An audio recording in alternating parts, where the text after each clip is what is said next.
Olá pessoal, tudo bem com vocês? Meu nome é Lucas, este é o Diário de Leitura e mais uma vez eu vim aqui hoje falar a respeito de um livro do escritor alemão Thomas Mann, desta vez As Cabeças Trocadas, uma lenda indiana. As Cabeças Trocadas é uma novela do Thomas Mann publicada no ano de 1940 e escrita ao longo de 7 meses, durante os quais ele viveu nos Estados Unidos, em Pacific Palisades, na Califórnia.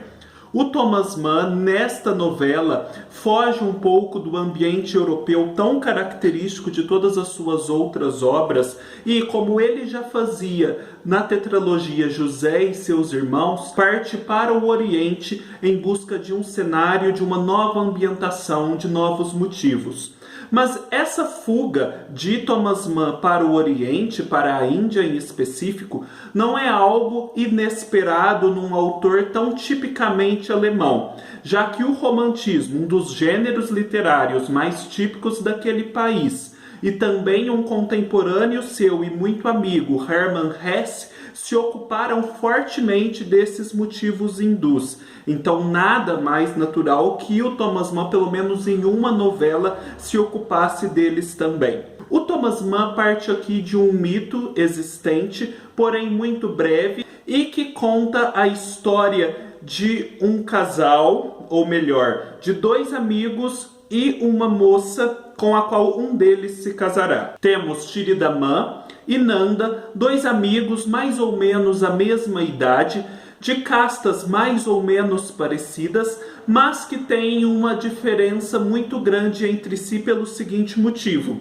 Shirida Mann é filho de comerciantes, seus antepassados eram brahmanes, portanto pessoas mais voltadas às atividades do espírito e da mente e pouco afeitas aos trabalhos manuais.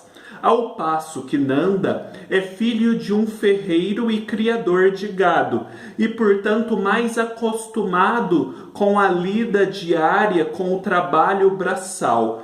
Shirida Mann tem um corpo típico de quem se devota aos exercícios da mente. Um corpo flácido, ele é meio gordinho, meio pálido. Por outro lado, Nanda tem um corpo vigoroso, musculoso, corado, o corpo de quem exerce atividades físicas. Os dois são muito amigos e se admiram entre si, porque um tem aquilo que o outro não tem. Portanto, um admira no outro aquilo que gostaria de ter, mas não tem. Mas essa admiração não envolve qualquer sentimento de inveja. Mas eles procuram completar aquilo que lhes falta através da amizade.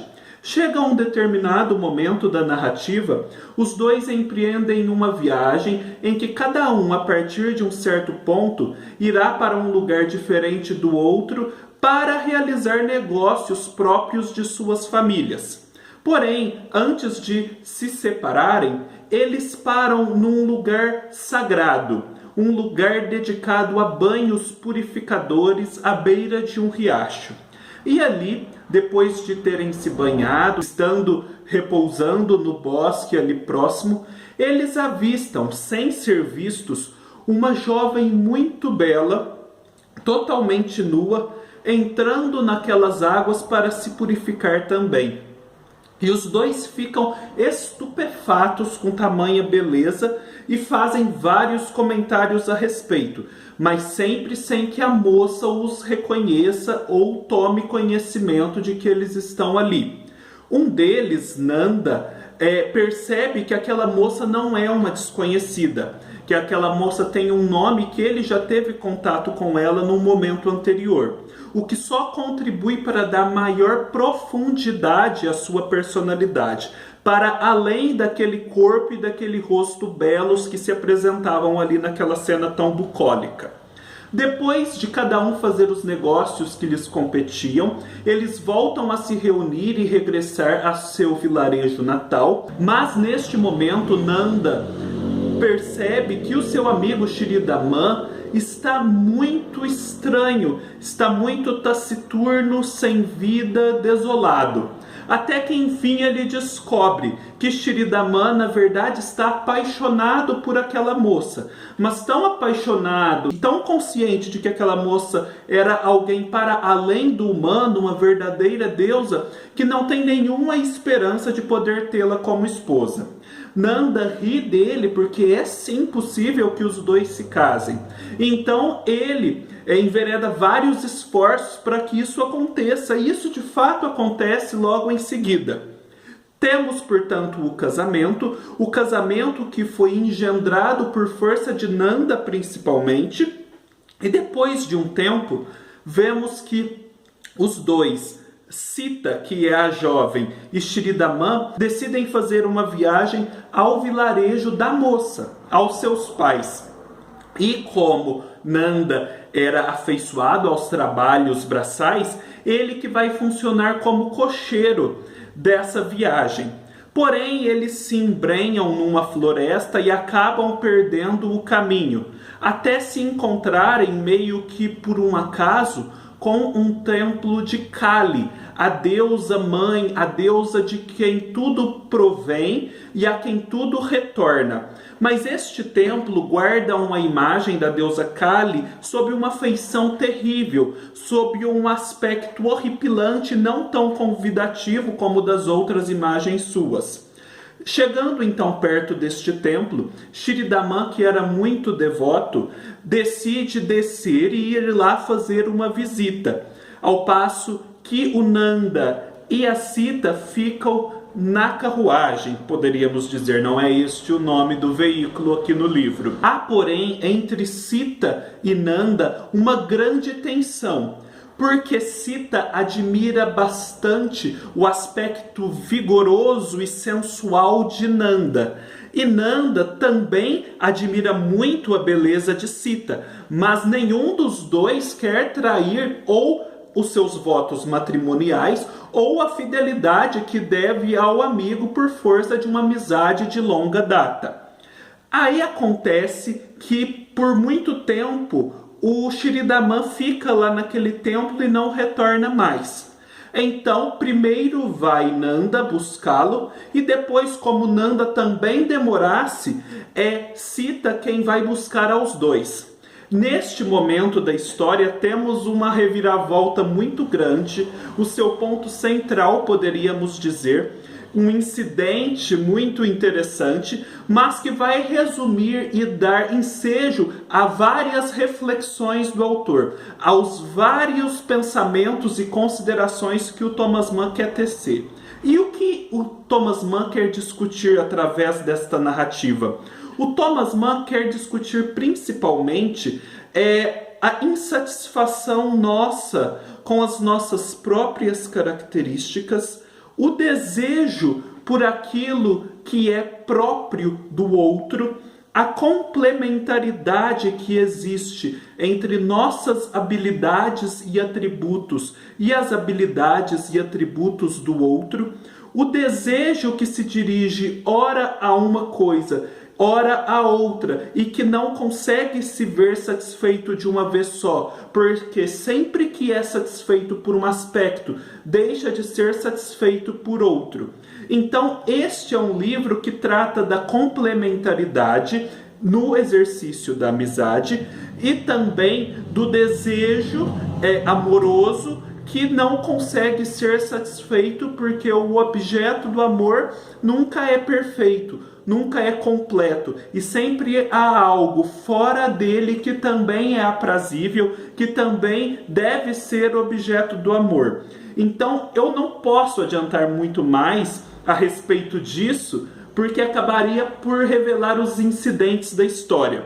Mas o que eu posso dizer é que este não é um livro de reflexões ou incursões psicológicas profundas e intermináveis. É uma novela breve e é uma novela cheia de incidentes e aventuras, e tem também um aspecto tragicômico, pelo que ela se diferencia, por exemplo, da Morte em Veneza, que é uma novela muito séria. Porém, não é por isso que essa novela é menos densa, muito pelo contrário.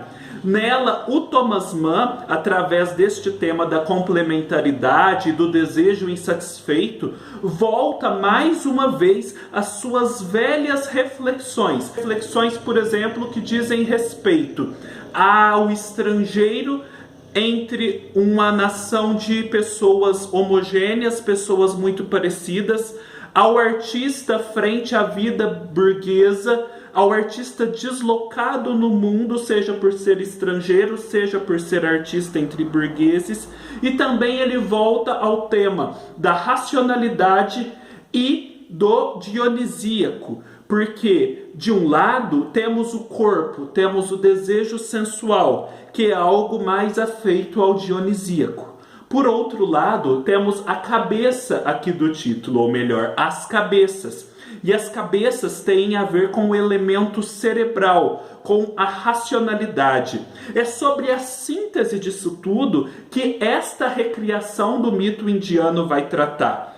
E assim, o Thomas Mann não poderia ter escolhido um formato melhor para dar vazão a esses pensamentos. Porque apesar de ele ser um escritor realista, como todos sabem, ele se vale daquele expediente do leitmotiv, que são caracterizações de cenas ou de personagens que se repetem ao longo da narrativa, prenunciando algum tipo de acontecimento específico. Então, de uma certa forma, apesar de ele ser um escritor realista, com o uso dos leitmotivs, ele acaba dando um tom de maus augúrios, de superstição a essa realidade narrada.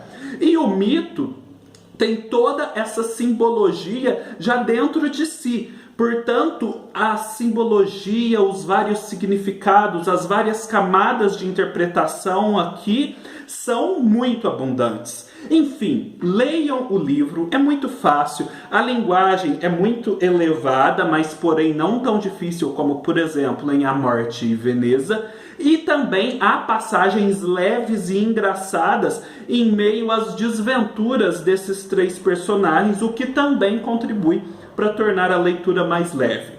Fica a dica, é mais um livro excelente do Thomas Mann, como não poderia deixar de ser.